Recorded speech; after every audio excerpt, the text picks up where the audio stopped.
বাংলাদেশের যে বহুল আলোচিত র্যাপিড অ্যাকশন ব্যাটালিয়ন তার যিনি ডিজি ছিলেন হারুনুর রশিদ, তিনি পুলিশের সাবেক অতিরিক্ত আইজিপি। তিনি যখন র্যাবের দায়িত্বে ছিলেন তার সময়ই জুলাই এবং আগস্ট মাসের যে গণ অভ্যুত্থান হয় ছাত্র জনতার, সেই অভ্যুত্থানের সময় তিনি র্যাপিড অ্যাকশন ব্যাটালিয়নের প্রধান হিসাবে এই ছাত্র জনতাকে গুলি করে হত্যা করা, তাদের নির্যাতন করা এবং তাদের উপরে হেলিকপ্টার ব্যবহার করে এই ছাত্র জনতাকে নির্মূল করার জন্য যে পরিকল্পনা এবং পরিকল্পনা বাস্তবায়ন, সেটা তিনি করেছিলেন হারুনুর রশিদ তার অধীনস্থ অফিসারদেরকে ব্যবহার করে। এবং এই র্যাবকে ব্যবহার করে তিনি এত বেশি অপরাধ করেছেন যে এগুলো আমাদের তদন্ত সংস্থা ক্রমাগত এই তথ্যগুলো পাচ্ছেন। সেই তথ্যগুলো সংগ্রহ করে প্রাথমিক অবস্থায় তার ব্যাপারে যে তথ্যগুলো পাওয়া গেছে তার ভিত্তিতে তাকে গ্রেপ্তার করার জন্য প্রসিকিউশনকে তারা অনুরোধ জানিয়েছিলেন। তার ভিত্তিতে আজকে আমরা পিটিশন মুভ করেছি। আদালত তাকে গ্রেপ্তার করে এই ট্রাইব্যুনালে হাজির করার জন্য নির্দেশ প্রদান করেছেন এবং এটা প্রয়োজন এই সুষ্ঠু তদন্তের স্বার্থে, ন্যায় বিচার নিশ্চিত করার স্বার্থে। পরবর্তী তারিখ দেওয়া হয়েছে 23শে মার্চ তারিখে পরবর্তী তারিখ ধার্য করা হয়েছে। এর আগে যখনই তাকে গ্রেপ্তার করা হবে তাৎক্ষণিকভাবে তাকে আদালতে উপস্থিত করা হবে। তার বিরুদ্ধে কমান্ড রেসপন্সিবিলিটির অভিযোগ আছে। তিনি যখন র্যাবের প্রধান ছিলেন তিনি এই যে র্যাব বাহিনী আন্দোলন চলাকালীন সময় ছাত্র জনতার উপরে যে গুলি বর্ষণ করেছেন, তাদের উপরে আপনারা দেখেছেন নানান ধরনের অপরাধ তারা করেছেন। কাউকে আটক করেছেন, কাউকে টর্চার করেছেন, কারো উপরে গাড়ি উঠিয়ে দেওয়া হয়েছে। হেলিকপ্টার ব্যবহার করে, র্যাবের হেলিকপ্টার ব্যবহার করার যে সিদ্ধান্ত, সেটার পরিকল্পনা বাস্তবায়ন, পরিকল্পনার নির্দেশ দেয়া, পরিকল্পনা করা, এই যে কাজগুলো র্যাবের মাধ্যমে হয়েছে, যে সমস্ত অফিসাররা করেছেন সেগুলো তার অধীনস্থ ছিল। তিনি তাদেরকে নির্দেশ প্রদান করেছেন এবং তাদের মাধ্যমে সেই পরিকল্পনাটা বাস্তবায়ন করেছেন। আপনারা জানেন যে এই সুশৃঙ্খল বাহিনীগুলোর কমান্ড রেসপন্সিবিলিটি খুবই কঠিনভাবে মেনে চলা হয়। তো র্যাবের প্রধানের নির্দেশ বাস্তবায়ন করেছেন তার নিচের যারা অফিসার ছিলেন তারা। সুতরাং তিনি কমান্ড রেসপন্সিবিলিটির দায়ে অভিযুক্ত এবং একই সাথে তিনি সরাসরি এই পরিকল্পনা প্রণয়ন, পরিকল্পনা বাস্তবায়ন, নির্দেশ প্রদান। এবং আপনারা জানেন যে এই আইনে ব্যাপার আছে যে যারা তার অধীনস্থ ছিল তাদেরকে প্রিভেন্ট করার ক্ষমতা ছিল, তিনি প্রিভেন্ট করেন নাই। যারা অপরাধ করেছে তাদেরকে শাস্তি দেওয়ার ক্ষমতা ছিল, তিনি শাস্তি দেন নাই। এই যে পাওয়ার to prevent, power two punish, সেটাকেও তিনি ব্যবহার করেন নাই। উল্টো দিকে তিনি পরিকল্পনা করেছেন, নির্দেশ দিয়েছেন, বাস্তবায়ন করেছেন। এই সবগুলো অভিযোগ তার বিরুদ্ধে আছে, যেগুলো তদন্ত চলমান আছে। এবং এর সাথে আরও যে সমস্ত অফিসাররা তার অধীনে যারা ছিলেন, যারা এই মানবতা বিরোধী অপরাধের সাথে যুক্ত ছিলেন, তাদেরকেও আমরা খুঁজে বের করার চেষ্টা করছি আমাদের তদন্ত সংস্থা।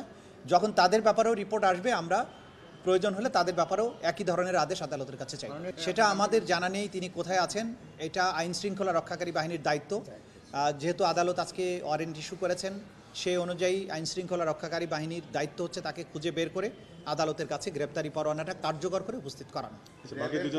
ভাবে আমরা এই মুহূর্তে বলতে পারছি না। তো আপনারা জানেন যে আজকে পর্যন্ত 96 জন হয়েছে, যে 96 জনের বিরুদ্ধে গ্রেপ্তারি পরোয়ানা জারি হয়েছে, যার অধিকাংশই হচ্ছেন পুলিশ বাহিনীর সদস্য। কিছু আছেন সিভিলিয়ান, সাবেক প্রধানমন্ত্রী স্বৈরশাসক শেখ হাসিনা, তার মন্ত্রী পরিষদের সদস্য এবং এমপি, ছাত্রলীগ, আওয়ামী লীগের নেতারা আছেন। আর কিছু আছেন যে বিশেষ করে মেজর জেনারেল জিয়াউল হাসান, যিনি একমাত্র সেনাবাহিনীর অফিসার, যিনি গ্রেপ্তার আছেন। এরকম আর অন্যান্য বাহিনীর সামান্য কিছু আছে, কিন্তু মোটা দাগে সিভিলিয়ান এবং পুলিশের সদস্যটাই বেশি বলে আমরা আমাদের এখন পর্যন্ত যে পরিসংখ্যান আছে সেখানে আমরা দেখতে পাচ্ছি।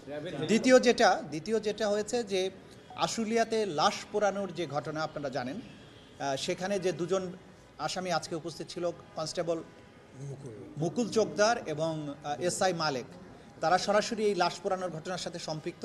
তো এই ব্যাপারে তথ্য উদ্ঘাটনের জন্য আমরা তাদেরকে জিজ্ঞাসাবাদের জন্য অনুমতি চেয়েছিলাম। আদালত তাদের একদিন করে জিজ্ঞাসাবাদের অনুমতি দিয়েছেন। 28শে জানুয়ারি মুকুলকে এবং 30শে জানুয়ারি মালেককে জিজ্ঞাসাবাদের জন্য আদালতের পক্ষ থেকে অনুমতি দেওয়া হয়েছে। তদন্ত সংস্থা বা প্রসিকিউশনের পক্ষে বলাটা সম্ভব নয়, কারণ এটা আমাদের ক্ষমতার বাইরে। আমরা এই আদালতের এই পরোয়ানা বাস্তবায়ন করার ব্যাপারে সম্পূর্ণভাবে বাংলাদেশের যে আইন শৃঙ্খলা রক্ষাকারী বাহিনী আছেন তার উপরে কিন্তু নির্ভরশীল। আমরা চাইলেই কাউকে গ্রেপ্তার করে আনতে পারি না, আমরা আদালতের কাছ থেকে আদেশ নিতে পারি। সেই ক্ষেত্রে এই গ্রেপ্তারি পরোয়ানা বাস্তবায়নের ক্ষেত্রে যে সমস্ত দুর্বলতা আছে সেগুলোর ব্যাপারে যদি আপনারা প্রশ্ন করতে চান, তাহলে আইন শৃঙ্খলা রক্ষাকারী বাহিনীর যিনি প্রধান আছেন অথবা স্বরাষ্ট্র মন্ত্রণালয় আছে তাদের কাছে জানতে চাইতে হবে, কারণ তারাই প্রপারলি বলতে পারবেন।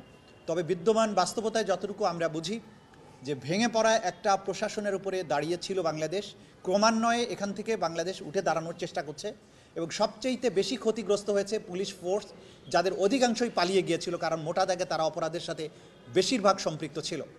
সেই কারণে ভেঙে পড়া পুলিশ প্রশাসনকে একটা ব্যবহার উপযোগী পর্যায়ে নিয়ে আসার কারণেই হয়তোবা প্রথম দিকের এই অ্যারেস্ট ওয়ারেন্টগুলো কার্যকর করা যায়নি।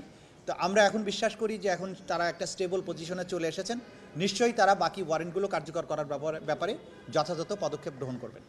এক্সাক্ট ফিগার বলতে পারবো না, সম্ভবত 35 থেকে 40 এরকম হবে। মানে আমরা যা বলার কোর্টে বলেছি, আপনারা শুনেছেন যে হেলিকপ্টার ব্যবহার করা হয়েছে এবং হেলিকপ্টার ব্যবহার করে র্যাবের হেলিকপ্টার থেকে গুলি করা হয়েছে, সেই ব্যাপারে আমাদের তদন্ত সংস্থা প্রমাণ পেয়েছেন এবং এটার ব্যাপারে মূল কাজটাই করেছেন র্যাবের যিনি ডিজি ছিলেন তিনি। সে কারণে আমরা তাকে গ্রেপ্তারের জন্য পিটিশন করেছি। বিস্তারিত তদন্তের পরই বলা যাবে যে কারা কারা এখানে ইনভলভ ছিলেন। Thank you.